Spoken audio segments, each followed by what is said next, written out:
వాళ్ళిద్దరు భార్యాభర్తలు అమ్మవారిని పూజిస్తుంటారు.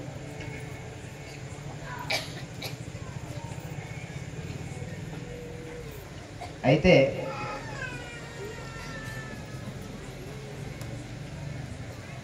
ఒక దగ్గర కోటీశ్వరులు, డబ్బున్న వాళ్ళు అందరూ ఉంటారు. ఈ భక్తురాలు నవరాత్రులు రాగానే అమ్మవారిని పూజించుకోవాలి అని ఆమె మామూలుగా ఊడుస్తూ అంట్లు తోముతూ ఒక 2-3 ఇళ్లలో పని చేస్తూ ఆమె జీవనం జీవిస్తుంది. రేపు తొందరగా రావాలి అనంటే, అమ్మ క్షమించండి, 9 రోజులు నవరాత్రులు వస్తున్నాయి, 2 రోజుల్లో ప్రారంభమవుతున్నాయి, నేను రాలేను అమ్మా, నేను అమ్మవారి సేవలో ఉంటాను. ఏమి లేని దానికే నవరాత్రులు చేసుకుంటావా? అయితే మేము డబ్బున్న వాళ్ళం, గ్రాండ్గా చేసుకుంటామని చెప్పేసి వాళ్ళు బాగా పెద్ద ఎత్తున చేసుకుంటారు. ఇక ఈమె ఒక చిన్న పత్రం అంటే పటం, చిన్న పటం, ఒక చిన్న ఫోటో తీసుకొని అమ్మవారిని కలశ స్థాపన చేసుకొని అమ్మవారి పూజ లోపట ఈమె ఉంటుంది. అప్పుడు ఒక రోజు ముందు ఆమె కన్నీళ్లు గారుస్తుంది. అప్పుడు భర్త అంటాడు, ఏమైంది, ఎందుకు ఏడుస్తున్నావు అంటే, స్వామి తినడానికి ఇంటిలో బియ్యం లేవు, పప్పులు లేవు, మన చేనులో ఉన్న కూరగాయలు తప్ప ఏమీ లేవు, మరి నేను వెళ్ళిన పనికి డబ్బులు కూడా ఇవ్వలేదు, ఎట్లా పూజ చేద్దాం బాధపడుతూ ఉంటే, అప్పుడే దాహం దాహం అని ఒక అమ్మ వస్తుంది. అమ్మ నీళ్ళు అంటే నీళ్ళు ఇస్తుంది. ఎందుకో విచారంతో ఉన్నారని అడిగితే, నవరాత్రులు వస్తున్నాయి, ఇలా పూజ ఉంది అని అంటే, ఉన్నదానితో చేయండి, లేని దాని గురించి ఆలోచించి బాధపడకండి. మనిషికి బాధ అనేది, దుఃఖం అనేది ఎప్పుడు వస్తుంది అని అంటే, అతి ఆశ అనేది ఎప్పుడు మొదలవుతుందో అప్పుడే దుఃఖం అనేది వస్తుంది. పరమాత్మ ఇచ్చిన ప్రసాదంతో తృప్తి పడితే సంతోషం. నాకు ఇప్పుడు గ్రాండ్ విటారా కారు ఉన్నది, ఫార్చునర్ కారు కావాలంటే దుఃఖం వస్తుంది. ఒక అర్థం చెప్తుంది, ఉన్నదాంతో తృప్తి పడు. 50 లక్షలు కావాలా, దానికోసం బాధలు పడాలా, తిప్పలు పడాలా, లేదంటే ఇంకొని ముంచేందుకు నెత్తి మీద చేతి పెట్టాలి. అట్టిగెట్లా వస్తుంది? అట్టిగా వస్తాయా? రావు. మరి లేని దాని గురించి అతి ఆశపడి ఆలోచన పడి బాధపడేదానికంటే ఉన్నదానితో తృప్తి పడడం ఉత్తమం అని చెప్పి వెళ్ళిపోతుంది. అప్పుడు ఈ భార్యాభర్తలు ఇద్దరు పూజ చేసి అమ్మవారికి నైవేద్యంగా నీళ్లు మాత్రమే పెడతారు. అక్కడ ఏమీ ఉండదు వాళ్ళ దగ్గర. టమాటా, క్యారెట్, దోసకాయ, వక్కలు పెట్టి నైవేద్యం సమర్పయామి అని చెప్పేసి పూజ అంతా అయిన తర్వాత, హారతి అయిన తర్వాత ఆ నీళ్లను మాత్రమే ఇద్దరు భార్యాభర్తలు తాగుతారు. తెల్లారి వాళ్ళ వాకిట్లోకి వచ్చే వరకంటే ఆ కట్ట పైన, జగిలి పైన బియ్యం సంచి మూట ఉంటుంది. ఆశ్చర్యపోతారు, ఇది ఎక్కడ ఎవరు పెట్టారు అంటే అమ్మ పంపించింది అని చెప్తాడు భర్త. ఆ తర్వాత అమ్మవారు రోజు ఇలా ఇక్కడ ఈమె భక్తి చూస్తూ అక్కడ ఏదైతే గ్రామంలో పెద్ద ఎత్తున ఏర్పాటు, అంటే వాళ్ళు స్పెషల్ గా డబ్బున్న వాళ్ళు ఏర్పాటు చేసుకున్నటువంటి అమ్మవారి దగ్గరికి వెళ్ళి,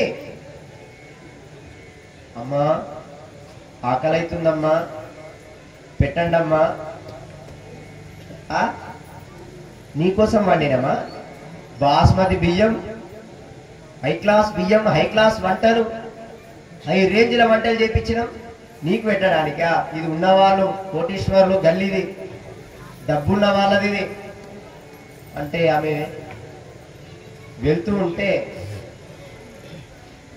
ఏదైతే ఈమె దగ్గర పూజ జరిగిందో ఈ బీద భక్తురాలి దగ్గరికి అమ్మవారు వస్తుంది.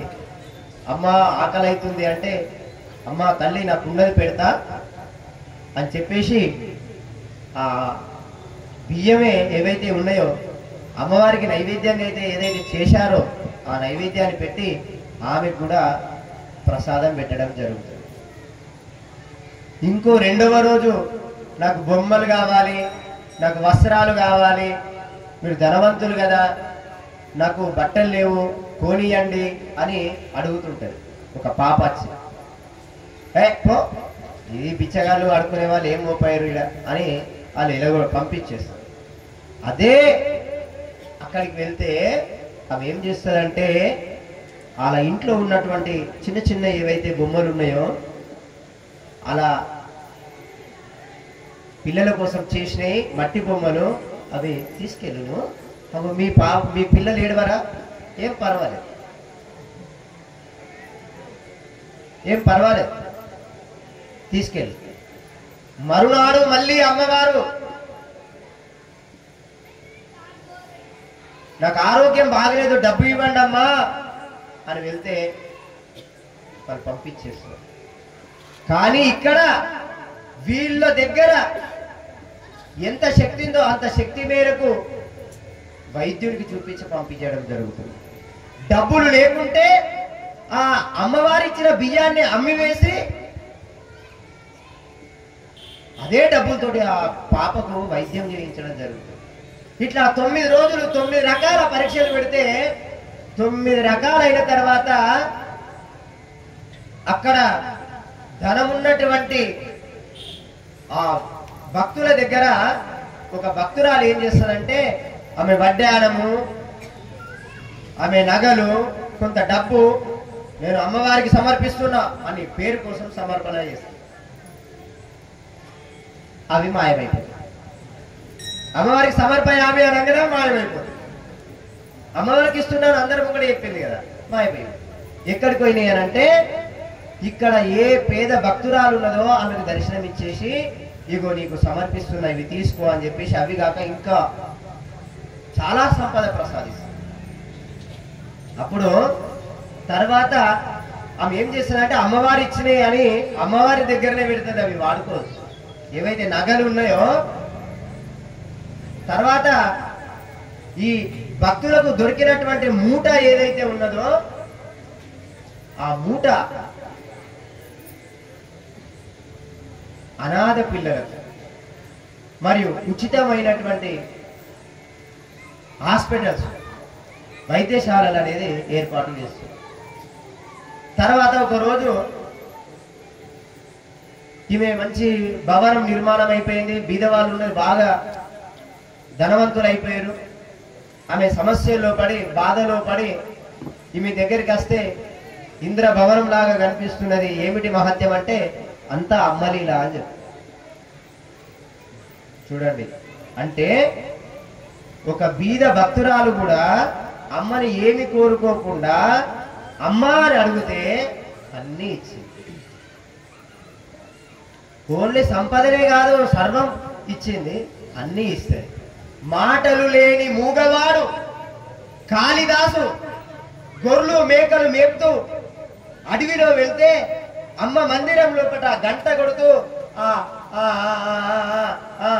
మూగవాడు కదా అని గంట కొట్టి అమ్మవారిని నమస్కారం చేస్తూ కళ్ళారా చూసి కళ్ళు మూసుకొని ప్రశాంతంగా ధ్యానంలో కూర్చుండేవాడు.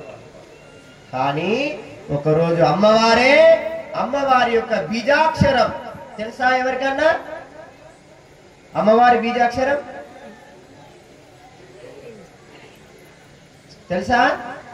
హ్రీం. అమ్మవారి బీజాక్షరం ఏంది? హ్రీం. ఓం అయ్యవారి బీజాక్షరం, హ్రీం అమ్మవారి బీజాక్షరం. ఆ బీజాక్షరం రాసి అమ్మవారి వెళ్ళిపోతుంది. ఆయన కాళిదాస్ కావ్యాలు మేము చిన్న ఉన్నప్పుడు పుస్తకాలలో చదివినాం. మీరు కాళిదాస్ కావ్యాలను కొడితే కూడా వస్తుంది. ఒక గొప్ప కవిగా మారిపోయాడు. మాటలు రాని మూగవాడు కూడా అమ్మ కరుణ ఉంటే మాట్లాడగలుగుతాడు, గుడ్డివాడు చూడగలుగుతాడు, చెవిటివాడు వినగలుగుతాడు. రాజ్యాన్ని కోల్పోయిన ఒక రాజు కూడా అమ్మవారి భక్తిలో ఉంటే ఆ రాజు ప్రాణాలను కాపాడి రాజ్యాన్ని ప్రసాదించింది అమ్మ. అంటే నీకు ఏది కావాలంటే అది ఇస్తుంది. మన అమ్మ ఎంతనో అంతకంటే 100 రెట్లు అమ్మ ఇంకా ఎక్కువ ఆలోచిస్తుంది నీ గురించి. కానీ నువ్వు అడిగేయాలి కదా. శివుడు పార్వతి ఇట్లా వెళ్తున్నారు, శివుడు పార్వతి ఇట్లా వెళ్తున్నారు. కానీ అమ్మ హృదయం ఎట్లుంటది? ఏమండి స్వామివారికి అంటది అమ్మవారు, వాడు చెట్టు మీదకి పడి చస్తాడండి, పోయి కాపాడదాం. అట్లా పోవద్దు మనం. అమ్మ హృదయం ఆగదే, వెళ్దామంటది. కానీ శివుడు ఏమంటాడంటే అమ్మ అంటే నువ్వు, అయ్యా అంటే నేను, ఇద్దరం పోదామా. ఇట్లా వెళ్తూ ఉంటారు. ఇంకా వీళ్ళే దగ్గరికి వస్తారు. ఇక చెట్టు దగ్గరికి అంటాడేమో నేను పట్టుకుందామని రెడీలో ఉంటారు శివుడు పార్వతి. ఆడు ధన్నుమని కాలు జారి కింద పడి అబ్బా సస్తి అని సావర బిడ్డ అన్నాడు. అమ్మ అంటే అమ్మ అని అంటేనన్నా అమ్మవారు వస్తుంది, అయ్యా అంటేనేమో అయ్యవారు వస్తుంది. వీడు అమ్మాళ్ళే అయ్యాలే అబ్బా సస్తి అని. అంటే దేవుడు నిన్ను కరుణించడానికి నువ్వు ఒక్క అడుగు వేస్తే 10 అడుగులు నీ దగ్గరికి వచ్చి రెడీగా ఉంటాడు. కానీ నువ్వు ఆ ఒక్క అడుగైనా ఒక్కసారైనా అమ్మాని అనాలి కదా, ఓం నమ శివాయ అని అనాలి కదా. ఇంతకుముందు అన్నారు ఓం నమ శివాయ అనుకుంటా పాట పాడే, ఎంత మంచి మధురంగా ఉన్నది పాట. ఇంకా ఇంకా ఇంకా అనుకున్నాం కాని కాని అంటే అది బంద్ చేసేది ప్రవచనం ఉంటుంది, అది వినాలా ఇంకా వినాలా. అంటే మన యొక్క భక్తి ఏ విధంగా ఉండాలి అంటే